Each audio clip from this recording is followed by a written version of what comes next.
Ito ang GMA Regional TV News. Balita sa Visayas at Mindanao mula sa GMA Regional TV.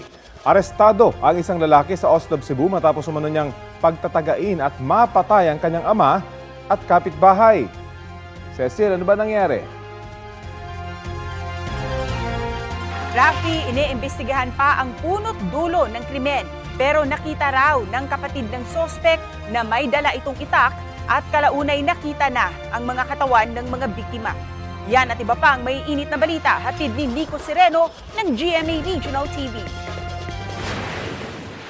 Sugatan at nakagapos sa loob ng ambulansya ang lalaking yan matapos arestuhin ng pulisya sa Oslob, Cebu. Ang 23 anyos na lalaki itinuturong pumatay sa kanyang ama at kapitbahay gamit ang itak.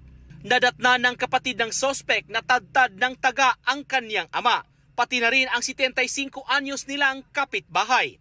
Hustisya ang hiling ng kaanak ng nasawing kapitbahay.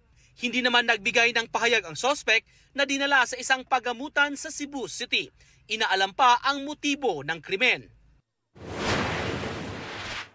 Arestado naman ang 5 lalaki sa Cebu City matapos masangkot sa rambol sa barangay Kamputao. Base sa investigasyon ng pulisya, nag-iinom sa loob ng isang disco bar ang 2 grupo ng mga lalaki. Maya-maya bigla na lang daw hinampas ng isang lalaki ang taga-kabilang grupo ng helmet. Doon na sila nagkainitan at nagsuntukan sa labas ng bar. Inihahanda na ng pulisya ang isasampang reklamo laban sa mga sangkot na tumangging magbigay ng pahayag. Wala pa ring pahayag ang may-ari ng bar.